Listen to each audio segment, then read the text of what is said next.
Okay, so let's talk about cubism. Cubism has two forms, analytical cubism and synthetic cubism. Analytical cubism is the typical thing that you typically think of whenever you're talking about cubism. It's this work of art that tends to be done in browns and whites and blacks. It has a very monotone color palette, and it seems to be very angular, and it doesn't seem to have a whole lot of recognizable imagery in it. It was pioneered by two artists named Pablo Picasso and Georges Braque. And Duchamp's Nude Descending the Staircase #2 was a very important piece of work in Cubism, even though we typically classify Duchamp as Dada. Sources of inspiration for analytical cubism were Einstein, who discovers the theory of special relativity about space and time continuum at this time in the history of art. Picasso and Braque are friends. They meet together at a cafe, and due to their collaboration, Cubism is formed. Synthetic Cubism is a type of Cubism that tends to be colorful. It incorporates ideas of the collage. Picasso creates glass in the bottle of Suze and mandolin and clarinet, and Braque also explores synthetic cubism. Artists see this type of presentation of the form as a way to express a new approach to art. New things are being invented in society and technology. There's a lot of new technology coming about. The Industrial Revolution has happened. Even in fashion. Like, I don't know if you know this, but World War I was when women started wearing undergarments, like brassieres, because they were made so that the women could work and wear a uniform. So all kinds of new things are changing. And because of the new changes and because of new scientific discovery, artists are discussing these philosophies, the new styles, the new ideals, and they react to them. Picasso's reaction is a reaction to new technology. He discusses it with Braque. They all hang out at a cafe together called the Cafe Gats. And there, they sort of work out their ideas. They discuss them, they process them, and then they go back and work in the studio and take it back to the studio with them.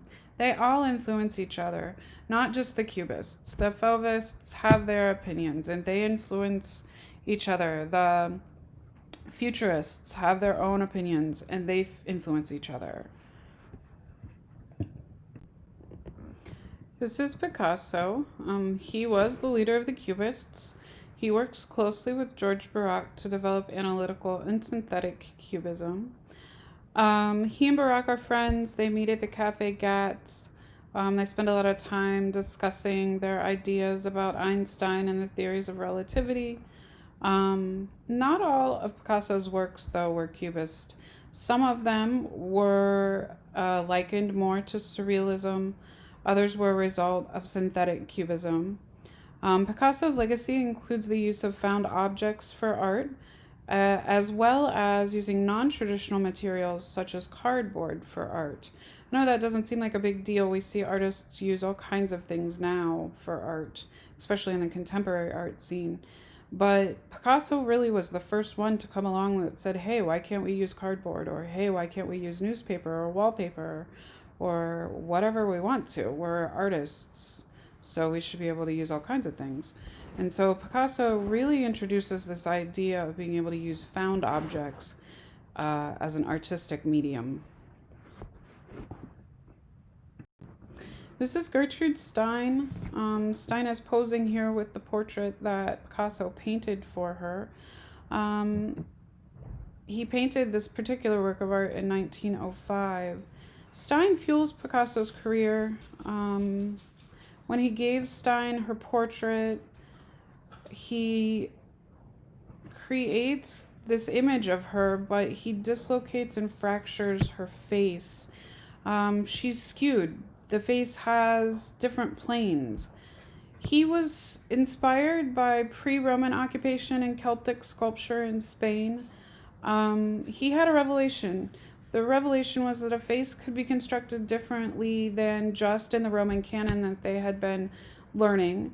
Picasso was formally trained. His dad was a art professor, and his abilities really far surpassed his dad's at a young age. But the person who fueled Picasso's career was really Gertrude Stein and her brother, who collected art. Picasso respected her very much. He really only respected men in terms of contributions and in terms of, not just in terms of contribution, but in terms of scientific discoveries, in terms of ideas. He respected mostly only men. He looked at women as an opportunity for a muse. He looked at them as beauty in the world, but he just didn't look at them as equal.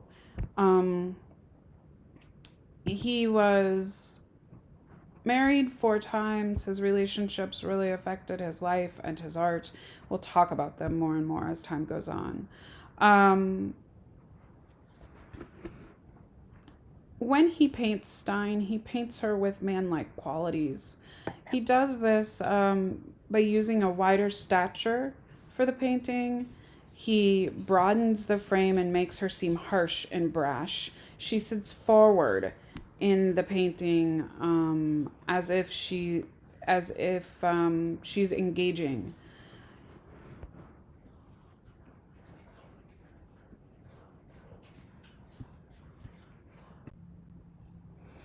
So Picasso's work is divided up into... This is the painting La Vie. La Vie was painted in Picasso's blue period. In French, La Vie means the life. Picasso does this painting in 1903. After Picasso took his very first trip to Paris, he returns home with his friend Carlos Casagemas, and shortly after, Casagemas commits suicide. This launched Picasso into a very deep depression. The deep depression was, I think, caused by trauma that Picasso went through as a child. He had a sister. His mom and dad had a baby, and the baby died. And his dad left the marriage when the baby passed away. And so he sort of works out how he's feeling in this work of art in the blue period. There is a self-portrait of Picasso in this work of art. You can see it here.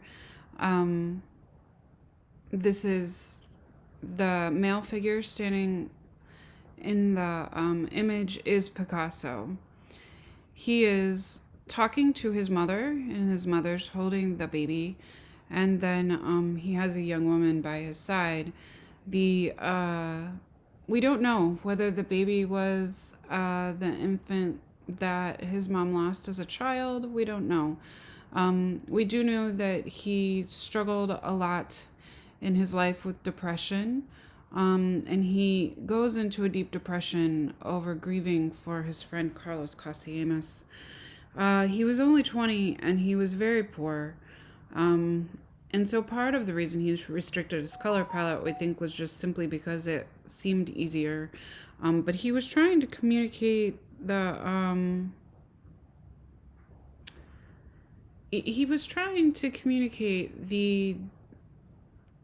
melancholiness that he was feeling for because of the death of his friend Cassius. He was very obsessed with themes of human misery and social alienation. He often, I think, felt alienated from society. His mom and his aunt raised him because his dad had left the picture. But I know that he still had a relationship with his dad because his dad taught art and he did art with his dad.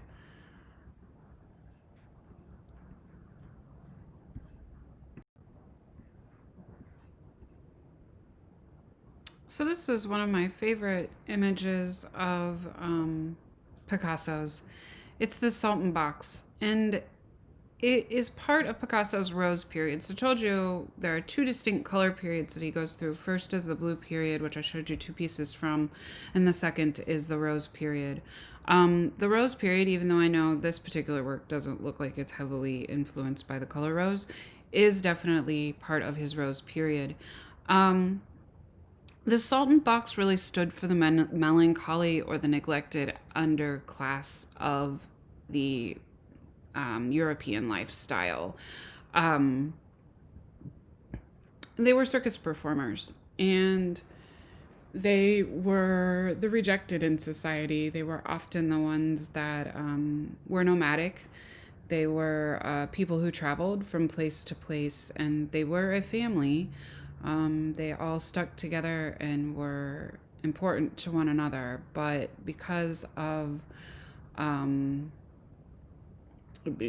they all stuck together in a troupe and they never really settled for a long period of time in one place, without each other, they really didn't have a lot.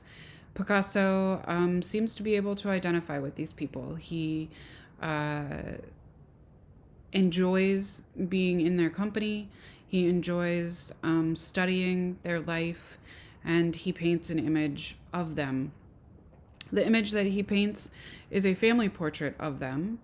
You see the gesture in the big red suit, and Picasso paints a self-portrait of himself in the painting.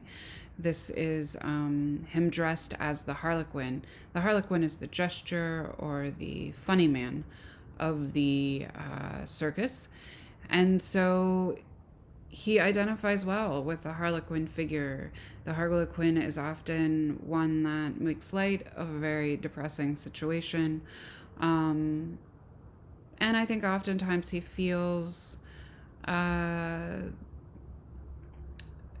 just rejected in society and is able to identify with that feeling of being on the outskirts of the society.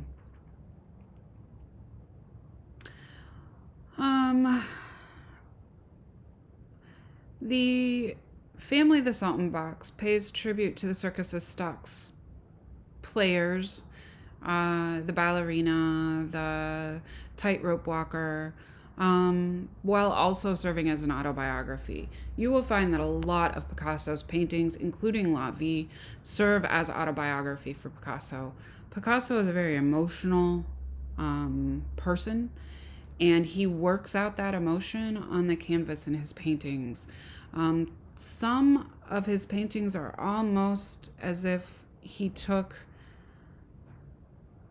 emotion. He sort of vomits emotionally all over the canvas. And then we as viewers tend to sit back and make sense of that. For example, in this particular work of art, he has this dark, brooding silhouette of the Harlequin. He's in this diamond print costume. He's painted in the dark. And he has this vision of himself as sort of a dark person on the outskirts of society. We have done many scientific studies of Picasso's work, including La Vie, and the original tonality in this particular painting was blue. He started out in the bluish part of the blue period, and then paints over top of it some of the rose tones.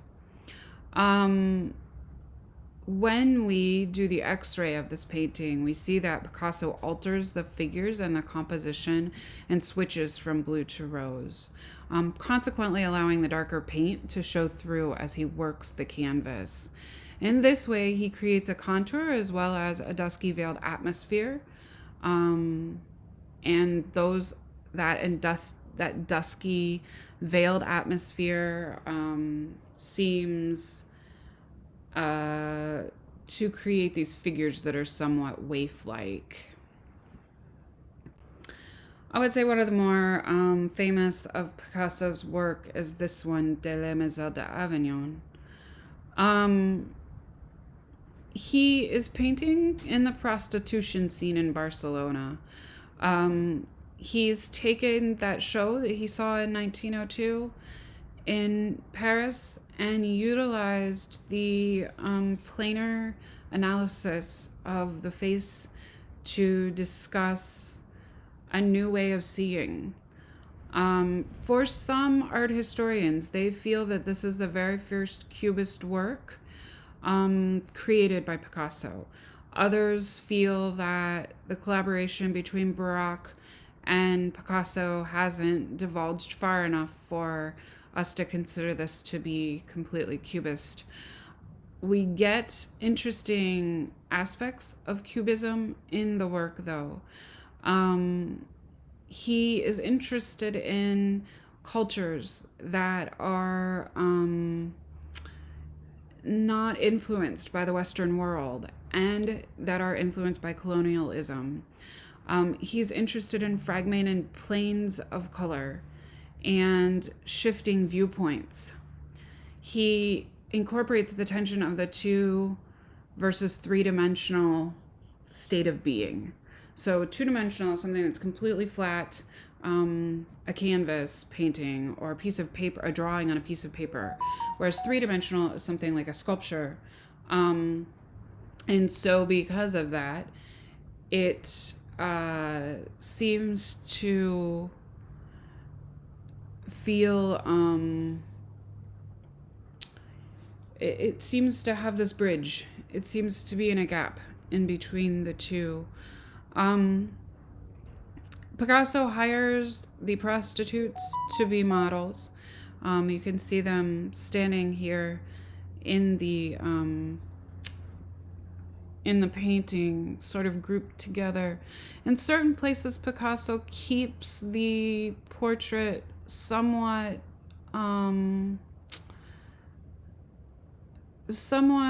grounded in two-dimensional plane. You can see the left side of the canvas has this blocky looking leg that he really doesn't seem to finish. There are areas of the canvas where he focuses on the planes and how they react with one another. This really is a sheer analysis of the form. He paints the women and has become enamored with the planar effect that he sees when he looks at them. And he's fascinated by being able to show multiple viewpoints. Cézanne was the one who influenced the different viewpoints that he had. Cézanne was the one who allowed Picasso to be able to see that you can paint things in the same painting from different points of view. That's not typical of formal artistic training. And so Picasso sees new opportunities for the way we see things. He went in 1906 to a retrospective of African art again, and it affected him very deeply. And so he brings it back to the painting that he's doing. He creates ethnographic museums. He creates ethnographic paintings when he goes to the museums and sees the African masks. He creates a new sense of canon, a new way to approach the figure. And he wants to tear down the old way of portraying things. He wants to use African art to do it. And so he paves the way for cubism in this portrait. George Barak then paints Violin and Palette, and he takes it to Picasso, and they spend a lot of time together talking about the Violin and Palette. Barak was trained as an interior decorator, and in 1900 he moves from Paris to meet the Fauvists and begins painting with them. Picasso knows the Fauvists, and he has met Barak through this association with them. They all spend time together in this cafe in Montmartre called the Café Gatz, like I explained earlier. And the Café Gatz is a wonderful place for sitting and just discussing philosophies in life.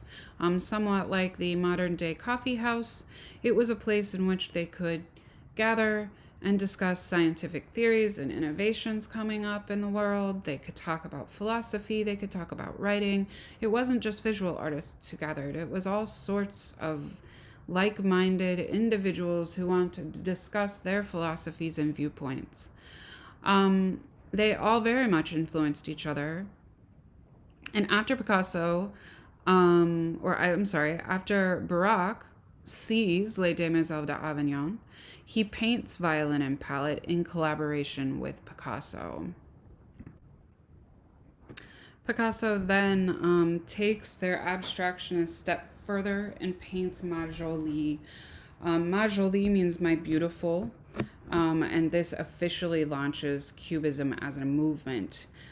Here they paint the fractions of what is seen. They are rearranging them, though, when they paint the fragmented form and put them in an interesting and pleasing arrangement. They both felt that art should be a representation of reality. This is a very important key point, and it's the point of why Picasso would not join the Surrealist movement. He felt that he wanted his work to be grounded in reality. He wanted it to be based on what it is that he saw in front of him. And he really felt that art should be a representation of reality. This was as far as anyone could take something in reality in terms of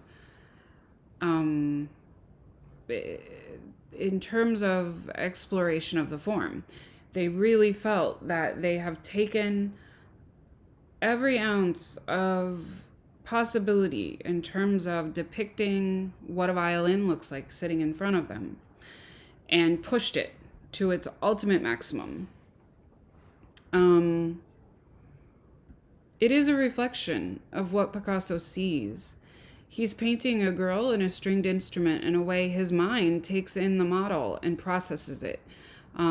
Therefore, it becomes unreal in that it's not actually something that exists in real life. It did at one time, but not in that form.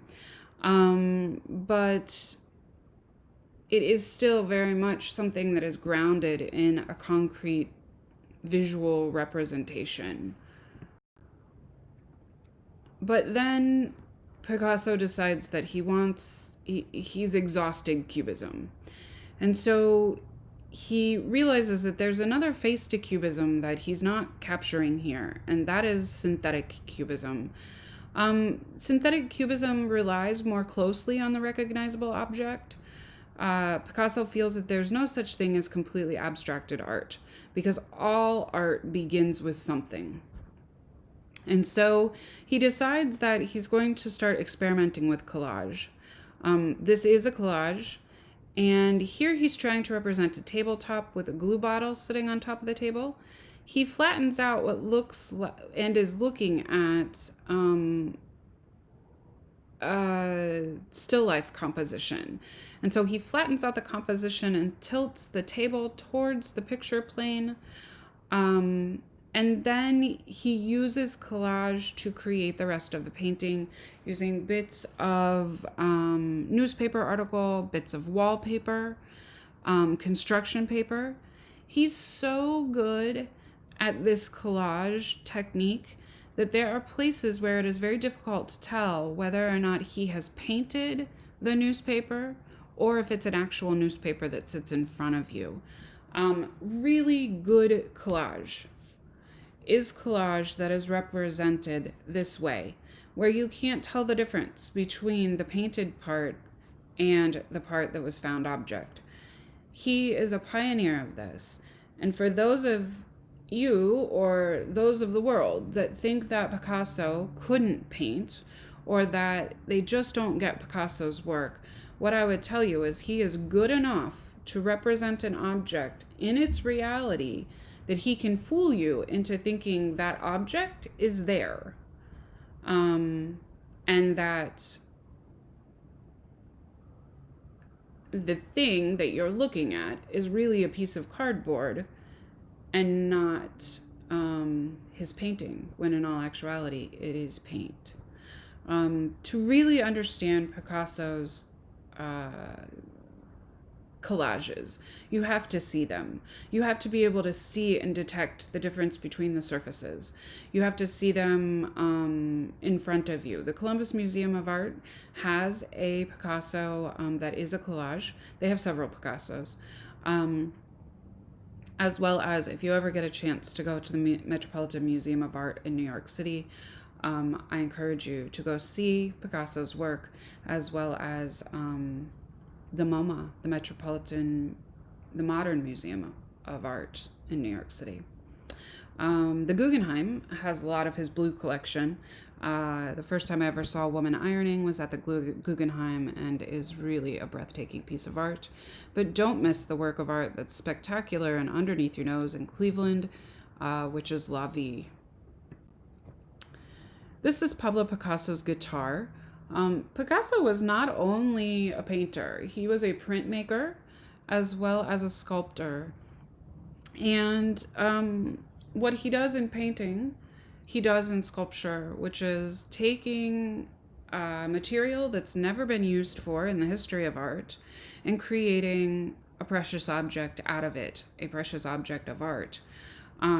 This is a guitar sculpture. There were many, many, many guitar sculptures, like enough that I have seen retrospects of his guitars all in one place, and there are like 50 or 60 of them. Picasso created art for a very, very long time. 70 years, I believe, he was actively creating art. He painted up until the day he died. And so we get an interesting record of Picasso's life and his scientific thinking, his way of looking at new things in a new way. And his sculpture is definitely a reflection of that. He starts casting in bronze, just like every other artist, and then he starts using newfound objects like cardboard to create the form.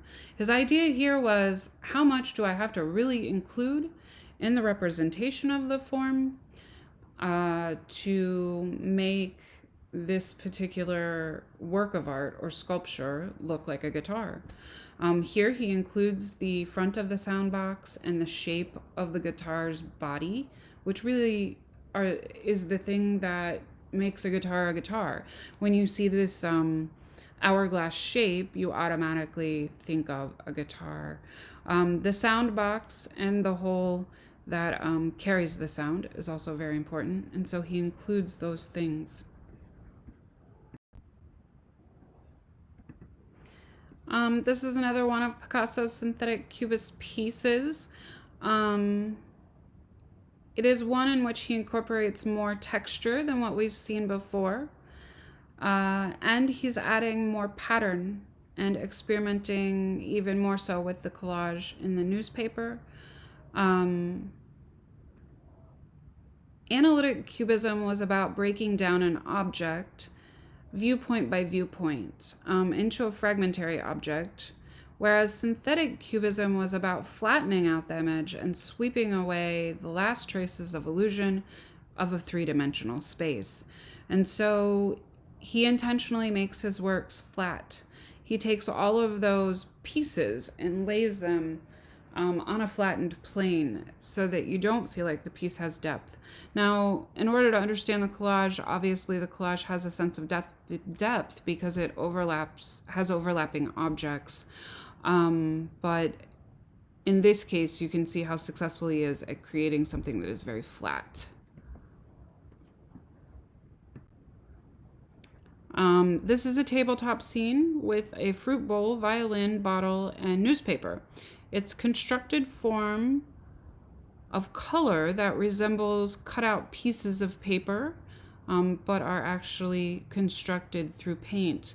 The background was left white, and Picasso and Barak are making collages and experimenting with that representation at this point. They soon begin to simulate the appearance of collage materials in their oil paintings.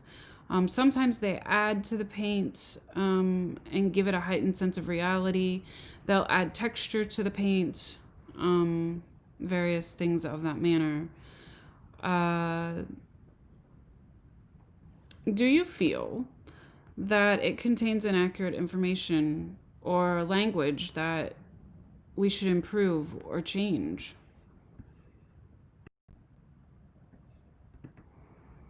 So this is the last of Picasso's work that we're going to look at. It's kind of makes me sad because I love Picasso. I took an entire class on Picasso in graduate school. I know a ton about Picasso. And he is one of the greatest pioneers in the history of visual art. So it does my heart some sadness to think that we're going to quit talking about him. This is His Girl Before a Mirror. I have seen it before. It is at the MoMA. The girl that you see here is Mary Therese Walter, and it was painted multiple times. She was painted multiple times in the 30s by Picasso. Picasso was a really despicable human being in terms of women. He often used them as a muse, and then he would sort of... he would want her to carry his child, and then once she got pregnant, he would dump her and go find somebody else. Marie Walter was the only of his wives that ever divorced him. All the other wives he left before they left him. He had a really difficult time with losing her. But we know that he struggled with bipolar disorder. His last wife often recorded accounts that she would have a hard time getting him out of bed. He was very emotionally attached to his work. A good example of that would be Les Demoiselles d'Avignon. He would often take the paintings that were shown, and if they weren't received well publicly, he would hide them away. He had 4 or 5 houses, and in each house he would go in, set up a studio, work from one room to the next, and then eventually fill the entire house up with art to the point where you couldn't get any more art in it, and then he'd just leave the house and move instead of donating the art to a museum or whatever. Picasso was a successful fine artist in that he was able to show and sell his work, which is more than I can say for a lot of contemporary artists. But his art didn't start becoming so collectible or worth the amount of money that it's worth now until he passed away, which is sad but true for most artists. I'm happy to answer any more questions that you might have about Picasso, about his life. He really was a fascinating human being. He was a child protege in that his dad knew how very talented Picasso really was.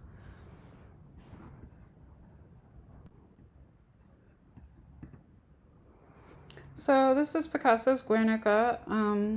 Guernica, I know I said we were going to be done with Picasso, but I forgot that we needed to go over Guernica. Guernica is a really important painting. It's important because it was a response that Picasso had to a tragic event that happened in history. It was a response to a fascist bombing in the southern region of Spain. There was an article in the newspaper, and that's how he found out about it. There were 25 bombers that dropped 100,000 pounds of explosives over an entire town. Fires burned in the town for 3 days, and a third of the population was killed or injured.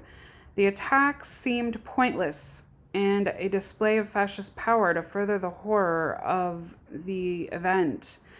It was found out that the German officer that had planned the attack was for training purposes. And the fact that it was for training purposes really horrified Picasso.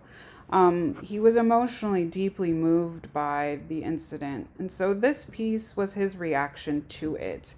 It addresses the political role of art, and it was created for the Paris International Exposition. It had aspects of cubism, but also aspects of surrealism. It took Picasso 10 days to paint the piece, and it was rare for Picasso to use specific symbols for his art that had a message in them that were meant for the public. But in this case, he intended for the expressions of feelings on the faces to be personal feelings. It was his public stance to identify with socialism. The piece is monochromatic, which is the hanging on or anchoring to his cubist tendencies, but it reveals a sense of brutality and darkness. The images that you see that have the texture on them are pieces of paper from the article that he read in the paper about the bombing. I just wanted to put this particular image in here so you could see that this painting is fairly large. It takes up an entire wall. It's definitely over 6 feet tall. I would say it's probably about 8 or 10 feet tall by about 12 feet wide, or maybe even 16 feet.